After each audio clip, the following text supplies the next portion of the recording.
All right, so are you ready to kind of dive into this book? It's Robert Greene's The 48 Laws of Power. It's pretty fascinating Oh, and I, a oh, little unnerving, I think, sometimes too. yeah, a little bit.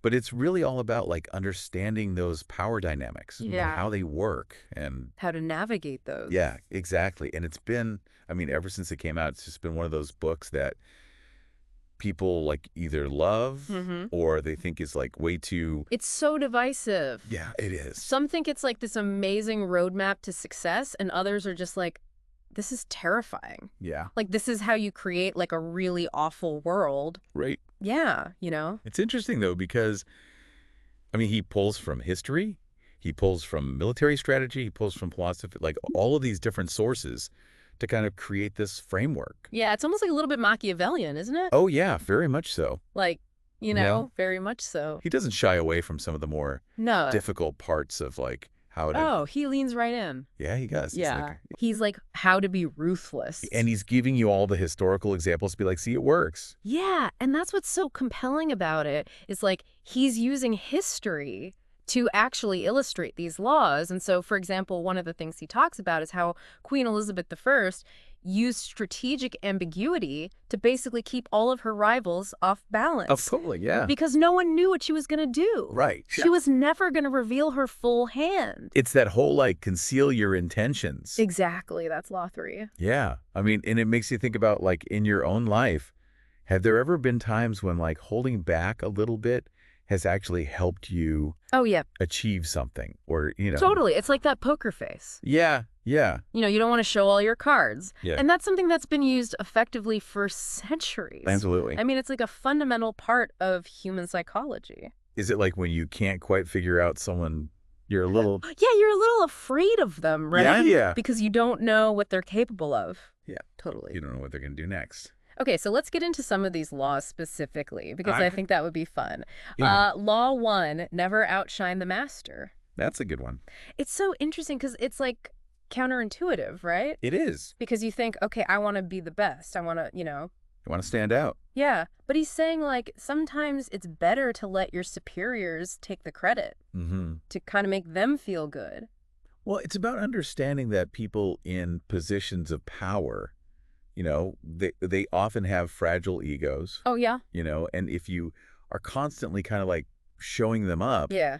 then that creates a sense of rivalry or even threat. So it's like almost disarming them a little bit by Yes. letting them have that. You're playing a longer game. You are. It's like you're thinking, okay, Right. how do I use psychology to my advantage? That's really insightful because it makes you realize, like, it's not always just about raw talent or ambition. No, It's about really understanding, human nature absolutely, and how people work. and how to work people, I guess, would be. And how to work people, how to work situations. Yeah. It's all psychology. Yeah, okay, so let's go back to that conceal your intentions. Okay. Because I feel like that also brings up some ethical questions. It does. It does. Like, how far is too far with that? Where is the line? Yeah, like, where is the line between being strategic and being straight up deceptive? And that's the thing about this book is it really kind of pushes the boundaries Yeah. of conventional morality. It does. And some might say throws them out entirely. Yeah. Like it's like there's no morality here. It's Right. just like how to get power Yeah. and that's it. And that's where it gets kind of scary. Yeah, it does. And like, It's like, is that how we want to live in the world? right. And like, what kind of person does that make you, right? Like, if you're always living by these kind of laws, is that I don't know. like, is that going to attract a certain kind of person or shape you into a certain kind of, Are you going to turn into that person yeah. the more you follow it? Yeah, like someone who's just constantly looking for The angles, yeah. the angle or trying to like manipulate. Like every interaction is like a chess game. Right, right. It's like, how do I win? Yeah, How do I come out on top? exactly. And like, And I think that's one of the biggest criticisms of this book is that it creates a very cynical view of the world it does, yeah. and it promotes distrust, Yeah, because if you're always, If you're always thinking that everyone is trying to manipulate you, yeah, then you're not going to be open to genuine connection. right. You're not going to be open to like real collaboration. Exactly. Right. So it's like, it's almost a self-fulfilling prophecy. It is. The more you're trying to control and manipulate, Mm-hmm. the less likely you are to have these Meaningful. real relationships. Yeah. Yeah. Okay, so then what's the takeaway here? Well, Is this like a dangerous book? I wouldn't say it's a dangerous book. I think it's important to remember that this book is more of a reflection of human nature Okay. than a prescription for how to live your life. Okay. It's like, it's basically saying, look, this is how power operates Right. in the world. These are the tactics that have been used throughout history, Okay. for good or for bad. So it's almost like a cautionary tale as much as like a how-to. Exactly. Okay. It's like holding up a mirror to society Interesting. and saying, like, are you aware of these dynamics? Right. Are you prepared to navigate them?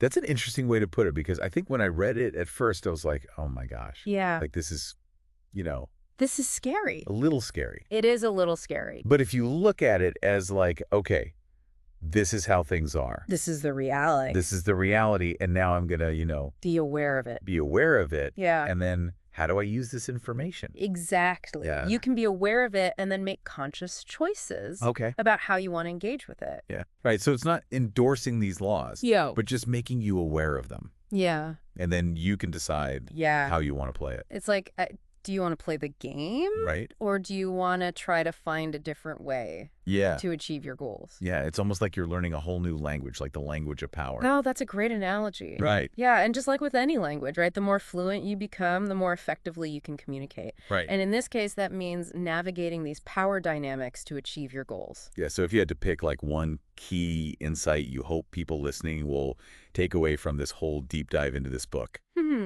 One key insight. Yeah. I think for me, the most important thing is to remember that power isn't inherently good or evil. Oh. It's really just a tool, It's a tool. a force that exists in Yeah. every human interaction. And just like any tool, it can be used for good or for bad. So it really is all about how you wield it. Like what are your choices? What are your intentions? Your intentions, exactly. And that's where I think, the ethical considerations really come into play. Yeah. The 48 laws of power, it's not really giving you a moral compass. It's just saying, this man. is how it is. Right. These Yeah. are the laws. These are the observations about how power works in the world. So then it's up to you to decide how you're going to use this knowledge. Exactly. It's almost like it's holding up a mirror to your own values. Yeah. And saying like, are you going to use this for manipulation? Are you going to use this to try and control people? Or are you going to use it to maybe empower yourself or others, Yeah. to try and do good? Right. Like, are you going to use it to lift people up or are you going to use it to push people down? Yeah. Okay. So before we wrap up, I'm just curious if you could pick one of these 48 laws to like master, which one would you go with? Oh my gosh, just one. Yeah. That's a tough one. There are so many good ones. I know. If I had to pick just one, I think I'd probably go with Law 9. Win through your actions, never through argument. Oh, why that one? Well, I feel like especially today, with social media and everything, it's so easy to get caught up in these endless debates and arguments. Oh, totally. But, this law, it reminds us that actions speak so much louder than words. They do. And it's about focusing on what you can control, Okay. like your own behavior, your own efforts, and then let your results speak for themselves. Yeah, it's like sometimes the best way to win an argument is to not even engage, Yeah. and just be like, Let your accomplishments speak for you. Yeah. choose your battles. Exactly. Choose your battles wisely. And focus that energy where it's really going to matter. On what matters, yeah. Yeah. And I think that's a principle that can be applied to so many different parts of life. Careers, relationships. Oh, yeah, for sure. Even personal growth. So well said. I think that's a perfect place to end it. We've really explored a lot with this book. We have. The 48 Laws of Power, the good, the bad, the in-between. The allure, the angst. Yeah. All of it. And hopefully you listening have gotten something out of it, a little insight into how these dynamics work. And hopefully you're not too terrified. Yeah. I mean, it can be a little scary, but I think knowledge is power, right? Absolutely. And it's about using that knowledge wisely. So as you kind of go forth into the world, Mm-hmm. remember these 48 laws. Think about them, but, use them ethically. Ethically. Yeah. And use them to make yourself better and to maybe make the world a little bit better. Yeah, make a positive impact. Yeah. All right. Until next time. See you.